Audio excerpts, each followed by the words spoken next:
अगर आज आप पूरी दुनिया में चल रहे सारे कॉन्फ्लिक्ट्स को वर्ल्ड मैप में एक एक करके रेड मार्क करते जाए तो दुनिया आपको लाल रंग में दिखेगी। मिसाइल्स, रॉकेट्स, बॉम्ब्स और खून से लथपथ धरती, यही आज का सत्य है। इस दुनिया की सबसे इंटेलिजेंट स्पीसीज ह्यूमंस यानी हम एक दूसरे के दुश्मन बनकर आमने सामने खड़े हैं। हमारे सनातन धर्म में ऐसे ही एक युग का वर्णन है जब अधर्म अपने चरम सीमा पर होगा। लोग आपस में मरते दम तक लड़ेंगे। धर्म, आस्था, विश्वास सब खत्म होने को आएगा। इसी को कहा गया है कलयुग। और पुराणों में बोला गया है कि इस कलयुग में ही कली और कल्कि के बीच होगा एक भयंकर युद्ध, जिससे सृष्टि का विनाश और कलयुग का अंत होने वाला है। आज एक बटन दबाने से हजारों न्यूक्लियर बॉम्ब्स कुछ ही सेकंड्स में धरती को खत्म कर सकते हैं। मतलब हम अपने उस अंत से चंद ही सेकंड्स दूरी में हैं। तो क्या कलयुग में मनुष्य धीरे धीरे अपनी विनाश की ओर बढ़ रहा है? क्या कलयुग का अंत आ चुका है? और क्या जल्द ही कल्कि अवतार का जन्म होने वाला है? आज के इस वीडियो में कोशिश करेंगे जवाब ढूंढने की ऐसे ही कुछ मुश्किल सवालों का। Let's find out the truth. सत्य, त्रेता, द्वापर और कली, ये चारों युग इस सृष्टि की 4 डिफरेंट स्टेजेस हैं, जिसमें मनुष्यों की फिजिकल, स्पिरिचुअल और मोरल एवोल्यूशन को बहुत ही डिटेल में डॉक्यूमेंट किया गया है वेदों और पुराणों में। इन चारों युगों को मिला के बनता है एक महायुग, जिसका टाइम ड्यूरेशन है 43,20,000 वर्ष। सतयुग में देवता देवलोक में रहते थे और असुर पाताल लोक में। त्रेता युग में धर्म और अधर्म एक ही दुनिया में मौजूद थे, जैसे राम और रावण।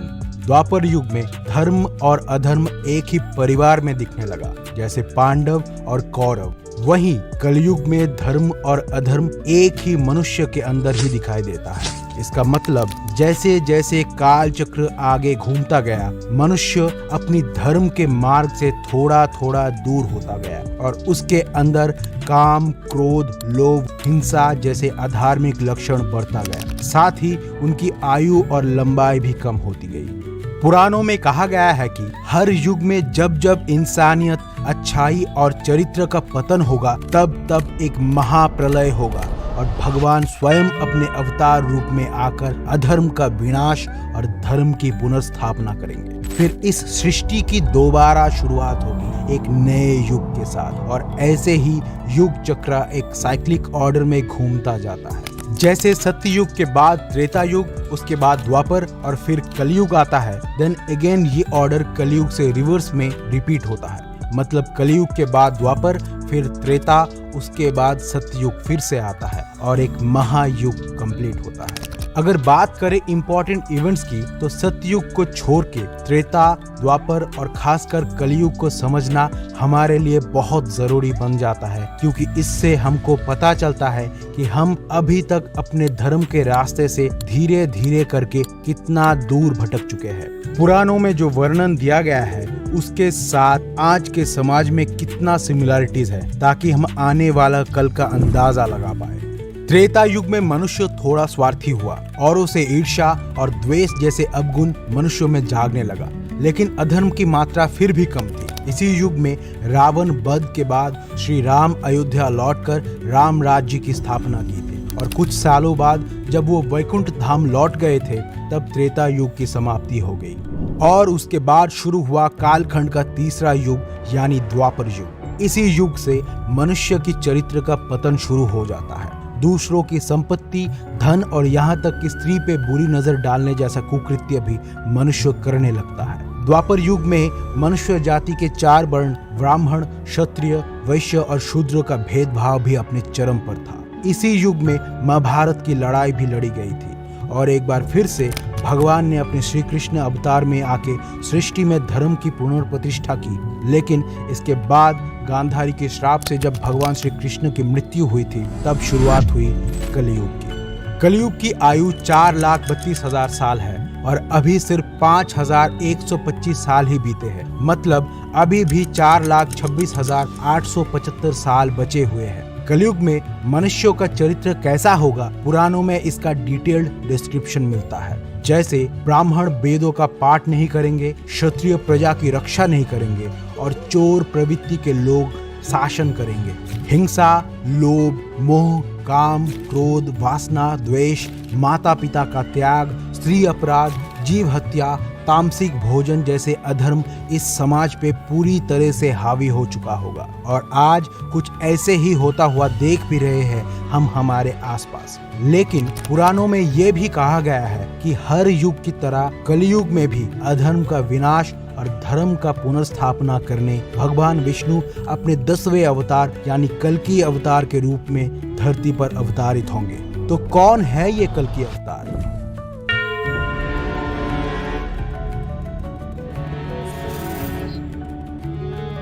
जैसा कि हम जानते हैं, भगवान विष्णु अपने 9 अवतारों के जरिए धरती पर अवतारित हो चुके हैं। जैसे सतयुग में भगवान विष्णु ने 4 अवतार लिए थे, मत्स्य, कूर्म, वराह और नरसिम्हा अवतार। आगे त्रेता युग में वामन, परशुराम और राम अवतार। द्वापर युग में श्री कृष्ण और बुद्ध अवतार एवं कलयुग में होगा कल्कि अवतार।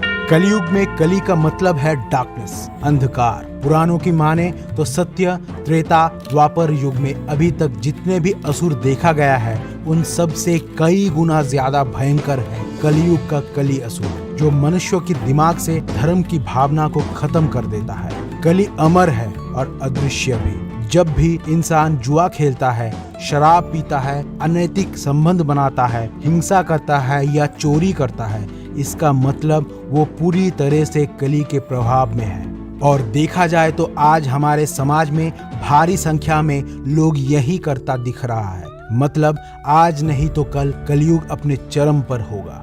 लेकिन महाभारत की लड़ाई के बीच भगवान श्री कृष्ण ने अर्जुन से कहा था, यदा यदा हि धर्मस्य ग्लानिर्भवति भारत अभ्युत्थानम् अधर्मस्य तदात्मानं सृजाम्यहम् परित्राणाय साधुना विनाशाय च दुष्कृतम् धर्म संस्थापनार्थाय संभवामि युगे युगे। मतलब जब जब धर्म की हानि होती है तब तब मैं आता हूँ, जब जब अधर्म बढ़ता है तब तब मैं आता हूँ। सज्जन और साधु लोगों की रक्षा के लिए मैं अवतारित होता हूँ। दुष्टों की विनाश के लिए और धर्म के स्थापना के लिए मैं हर युग में जन्म लेता हूँ। और कलयुग में कली असुर का विनाश करने भगवान आएंगे अपने कल्कि अवतार के रूप में। ऐसा माना जाता है कि उत्तर प्रदेश की मुरादाबाद जिले की संभल गांव में कल्कि अवतार जन्म लेंगे। उनकी पत्नी होंगी पद्मा, जो माता लक्ष्मी का ही स्वरूप होंगी। कल्कि के गुरु होंगे भगवान परशुराम, जिन्हें अमरत्व का वरदान प्राप्त है। अग्नि पुराण में भगवान कल्कि के व्यक्तित्व का वर्णन है। वो 64 कलाओं में परिपूर्ण होंगे। तीर कमान और तलवार को शस्त्र के रूप में धारण करेंगे और दुष्टों के संहार के लिए देवदत्त नाम के सफेद घोड़े पे सवारी करेंगे। भगवान शिव के आराधना से उन्हें दिव्य शक्तियां प्राप्त होंगी और उनके तलवार में वज्र जैसी शक्ति होगी। लेकिन कली असुर इतना ताकतवर है कि कल्कि अवतार को भी कली का विनाश करने के लिए 7 चिरंजीवी की मदद लेना पड़ेगा। और क्योंकि कली अमर है तो उसका पूरी तरह से विनाश भी संभव नहीं है। कल्कि अवतार द्वारा कली असुर के शक्तियों का विनाश के साथ ही कलयुग का अंत होगा और फिर से आएगा सत्ययुग। इसके बाद फिर से कली धीरे धीरे एक के बाद एक युगों में अपना शक्ति बढ़ाता जाएगा और एक बार फिर कलयुग में जाके उसका शक्ति चरम पर होगा।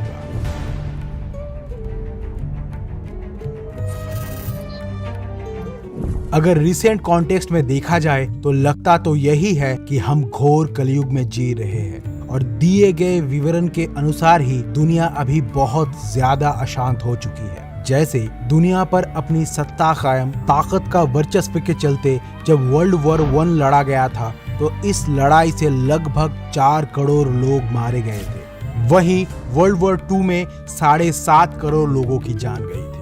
9/11 के बाद से जब यूएसए ने अफगानिस्तान में वॉर ऑन टेरर डिक्लेयर किया, तब से इस लड़ाई पे भी करीब लाखों की संख्या में लोग मारे गए हैं। वहीं अफ्रीकन टेररिस्ट ग्रुप बोको हरम, जो अफ्रीका में सलाफी इस्लामिस्ट स्टेट बनाना चाहता है, उसने 2002 से अब तक 50,000 से ज्यादा लोगों को मौत के घाट उतार चुका है और 25 लाख लोग इनकी खौफ से डिस्प्लेस्ड हो चुके। इसके अलावा भी Israel Palestine war, ISIS attack, India Pakistan war जैसे कई सारे जंग चल रहे हैं या लड़े जा चुके हैं रिसेंट टाइम्स में। आज जहां भी नजर दौड़ाएंगे वहीं वॉर क्राइम्स, मास किलिंग्स जैसे इनह्यूमन इंसिडेंट्स नजर आते हैं। रशिया आए दिन न्यूक्लियर वॉर की धमकी देता रहता है और US, Russia, France, China, UK, Pakistan, India, Israel और नॉर्थ कोरिया के पास इन टोटल लगभग 13,000 न्यूक्लियर वेपन्स है। कभी भी अगर कोई न्यूक्लियर वॉर शुरू हुई तो इंसानों की क्या दुर्गति होगी, इसका थोड़ा बहुत अंदाजा आप आराम से लगा सकते हैं जापान की हिरोशिमा और नागासाकी की घटना को देखकर। हम हमारे लापरवाही की वजह से सिर्फ इंसानों को ही नहीं बल्कि इस पूरी धरती को गहरी चोट पहुंचा रहे हैं। आज धरती का तापमान लगातार बढ़ता जा रहा है। कई प्रजाति के जीव विलुप्त हो चुके हैं। पेड़ पौधे बेहिसाबी से काट दिए जाते हैं। मौसम भी बदलता जा रहा है। कभी भयानक बाढ़ आती है तो कभी अकाल सूखा। रोज की खबरों में हत्या, डकैती, हिंसा, बलात्कार जैसी चीजें बहुत ही आम हो चुकी है। और हैरानी की बात यह है कि इस सब से हमें अब ज्यादा कुछ फर्क भी नहीं पड़ता। ऐसा लगता है कि इस धरती को ही हम नर्क बनाने चल पड़े हैं। तो ये घोर कली नहीं तो क्या है? गरुड़ पुराण में इन अलग अलग पापों के लिए अलग अलग सजाएं लिखी गई है जो आप जान सकते हैं इस वीडियो से। हालांकि पुराणों की माने तो अभी भी कलयुग के करीब 4.5 लाख साल बचे हुए हैं, लेकिन हालत ऐसी हो रखी है कि हम कल्कि अवतार के दहलीज पे खड़े हुए हैं। और काल चक्र का जो नियम है वो तो होगा ही, लेकिन इस चक्र से हमारी मुक्ति के लिए एकमात्र रास्ता है हमारे अच्छे कर्म। ये हमारी जिम्मेदारी है कि कली की माया से अपने आप को दूर रखना। उम्मीद यही है कि इस काम में हम सब कामयाब होंगे। क्यों होंगे ना? बताइएगा कमेंट्स में। और तब तक के लिए जय श्री कृष्ण।